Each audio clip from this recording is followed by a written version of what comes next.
Last time around on the program, we began an expose that should lead government policymakers, practicing and potential exporters alike, on the effective roadmap to successful exporting. We brought you some nuggets of advice from experts on the things we should do in order to ensure profitable exporting. We continue this series this week as we bring you further insights. Welcome to Export Digest, your #1 program that periscopes the non-oil export sector, highlighting the opportunities therein and exploring strategies to exploit these opportunities. The program also seeks to identify and proffer solutions to challenges in the export sector in such a way that practitioners and policymakers alike can craft a way forward in improving on their respective roles. I am Femi Boyede. To start with, you must want to push a product or commodity that you are so passionate about. Interesting, huh? This first consideration will seem strange, but it is important in cashing in on opportunities out there. It will get you sourcing, scouting, searching for it, even when it appears scarce. The passion with which you project your product will be so infectious to buyers anywhere in the world that anyone would want to purchase from you, even if there are others trading in the same commodity, product, or service. Have a product or a service that you're passionate about, not necessarily something that you're going to make a lot of money with, but something that you really believe in. Look at opportunities that don't necessarily seem like anybody else is doing. So even in your niche market, let's say if it's training and development, and you see that no one is working with childcare providers, how do you train someone to take care of children that aren't your own? Make your own regulations. Say this is the steps that I think you need to take. These are the things you need to do. That's just an example. So there's always something that is missing in the market in what you're doing that someone else needs that can help them do business globally and or do business within their own country. So be very open-minded about what you're doing and how you're going to get from point A to point B. Having identified, determined, and zeroed in on your commodity, product, or service, you will need to ask yourself what value it can add in the value chain of some other products used in your prospective market. This is based on the established fact that what is considered a finished product in the exporting country can actually serve as an input into further production manufacturing in the importing country. You must find this missing link. The US consumer consumes things like cocoa, cashew, peanut, cosmetic items. From an exporter standpoint, you want to position yourself for things that are in demand. Now, there's obviously opportunities for you to tap into Nigerians in the diaspora and supply them by all means, but if you're trying to attract mainstream buyers, you need to strategically position yourself to understand what they are looking for.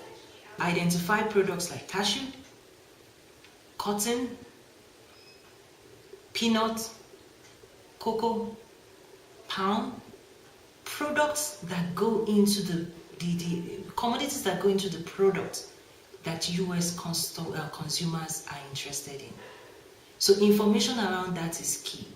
Another thing on the US side that I have found that we've not taken advantage of is AGOA, the policy that the US government have put in place to help African businesses integrate back into America. Unfortunately, sir, a lot of our businesses that should also take advantage of that, there's lack of information. So I see lack of information on both sides, and that is something we constantly have to educate people. So there's education, need for educating not just Nigerians, but also US businesses around opportunities in Africa. As an exporter, you also need to know that feasibility and need for a particular commodity many a times drives the export market. As one seeking to run a profitable export business, you must determine what that particular international market your eye needs and get the item. You must identify the population segment in the target market currently consuming your product. For instance, choosing an export product that targets the Nigerian population in the chosen country gives you an immediate idea of the likely quantity of your product that the market can take, thus expanding your target consumer. Including Asians and others with similar consumption partner with Nigeria will certainly increase the market size. Remember what they need, how they need it, and where they need it. Hello, I'm Denise. My name is Yinka Titiloye. I'm a farmer. Welcome to the Itagro Model Farm. I'm Craig Waters from Oklahoma State University. Watch Export Digest. Watch Export Digest. Watch Export Digest.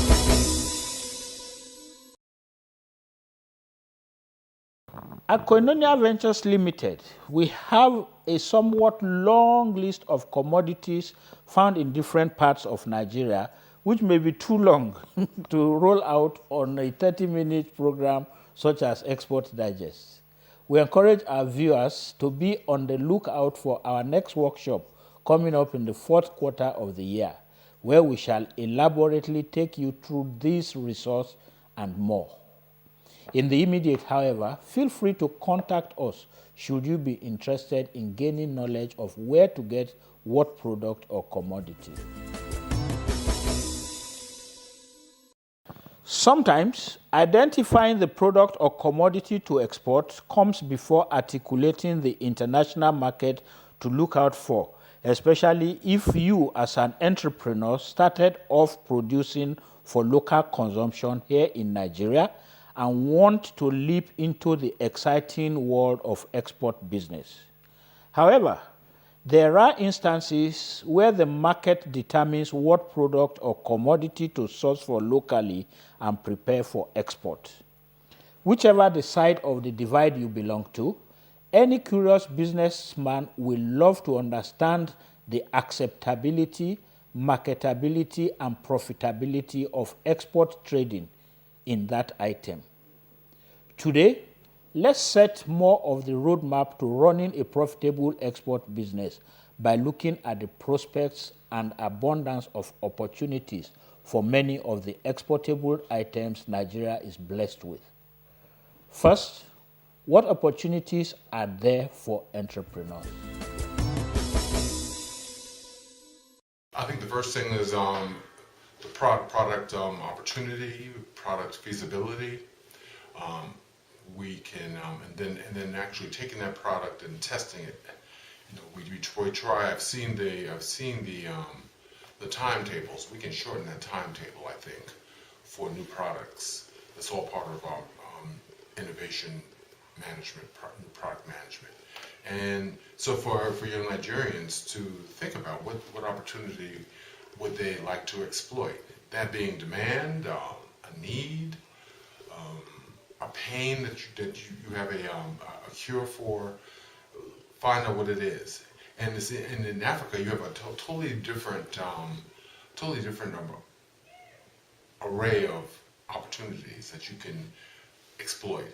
And then to bring them here, you know, having worked in South Africa, Uganda, it's not that different in so many respects. So to have some of those products, since this is a global economy, grown here, tested here, introduced here, you know, and even if you want to have just Nigerian products, to bring those Nigerian products to Nigerians in the States, in Canada, you know, when I taught entrepreneurship in Syracuse, we'd go to African stores, and there they would find Ugandan products, Nigerian products, meat, skin products, soap, foods. So you have a whole world now that you can actually be a part of.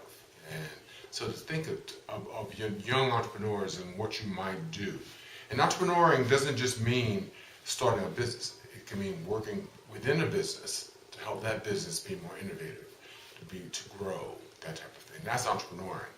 And maybe later you start your own business, but you don't have to wait and come up with all the things you needed to start a new business. You can actually start a business, be entrepreneurial within a company where you started.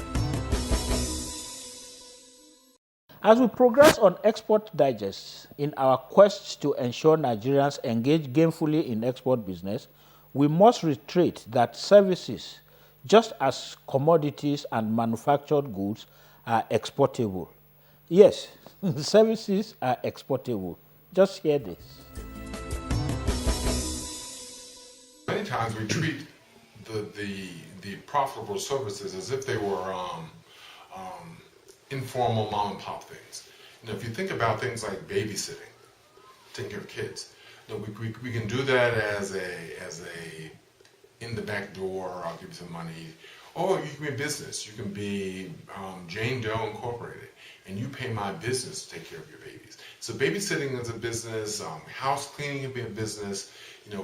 All the things that we think of as just something we do to make ends meet they're actually entrepreneurships. They're actually businesses, So services is a big part of what we teach. Because whether it's a service or a business, you still have to go through the same process, the entrepreneurial process, to make this thing work. You still have to try feasibility. You still have to test it. You still have to implement it. So the process is always the same. So if it were babysitting, the opportunity exploited is the need for someone to watch your kids while mom and dad go off to work.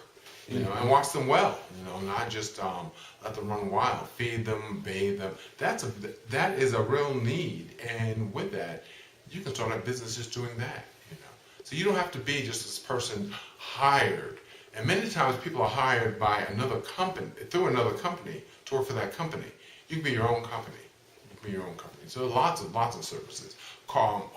Motor repair, engine repair, car repair, painting, even lawn service. That's a business. So think like that. You wonder, from the confines of your house or office, you can export your services.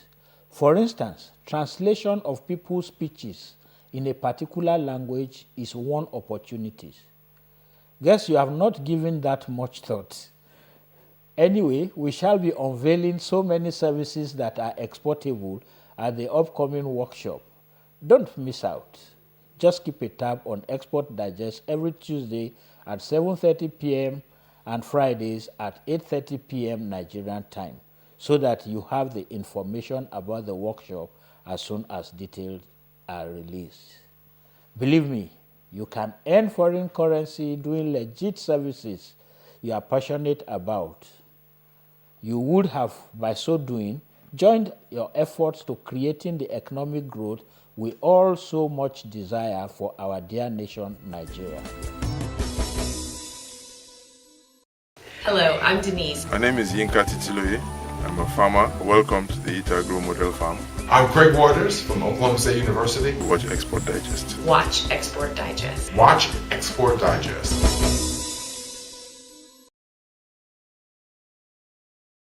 Welcome back. And if you're just joining us, we have been discussing further nuggets on our roadmap to profitable exporting.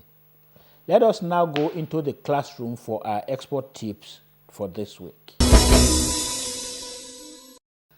Today, we move on to the second in our guiding steps to successful exporting. The 7 steps have been released and allowed for our use, courtesy of the Center for the Development of Imports from Developing Countries, CBI, Netherlands.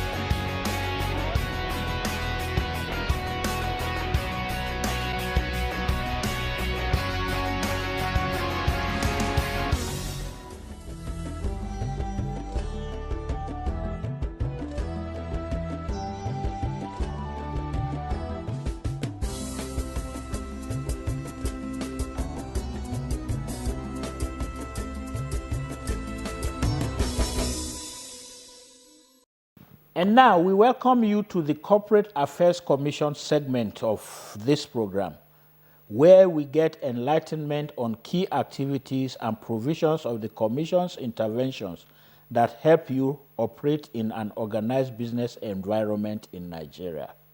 This week, we shall be learning yet another concept. The public search window is very important. As Nigerians, we are sometimes we are too trusting. We deal with people without even verifying their identity. Somebody will present himself to you as the owner of company ABC. How many people actually take steps to verify whether that company is actually in existence? With the public search window, it's intended to achieve two key issues. Anybody that desires to register a company, if he has a name in mind, he can check from the portal whether that name has already been registered by another person. Or from the names that have already been registered, he will be able to now come up with his own combination of names that may likely be approved by the Commission. Two, it has made all the registered names and those undergoing registration available at no cost, free of charge, to any member of the public, such that if you want to deal with anybody, you have the opportunity now to confirm firsthand whether that company is actually in existence.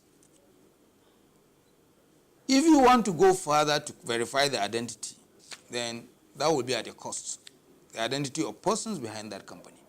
But the public search gives you information about the name, the registration number, and the date of registration.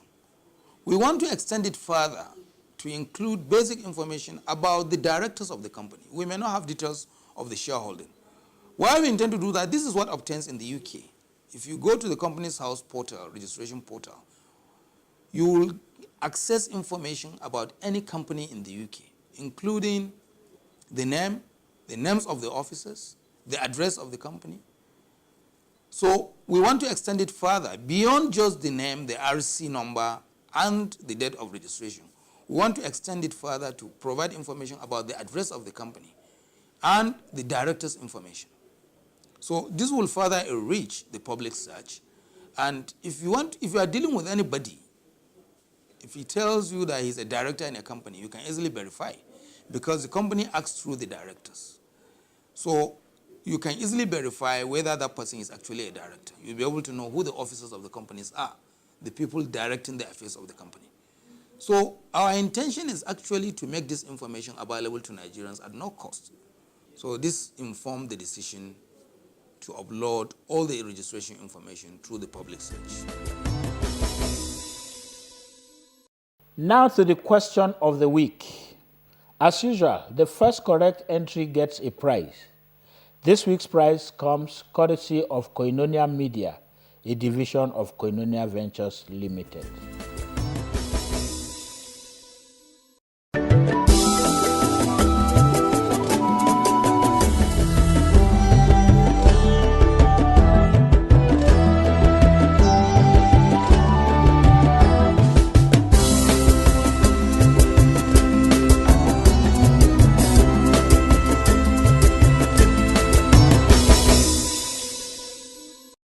We have come to the end of yet another interesting episode of Export Digest.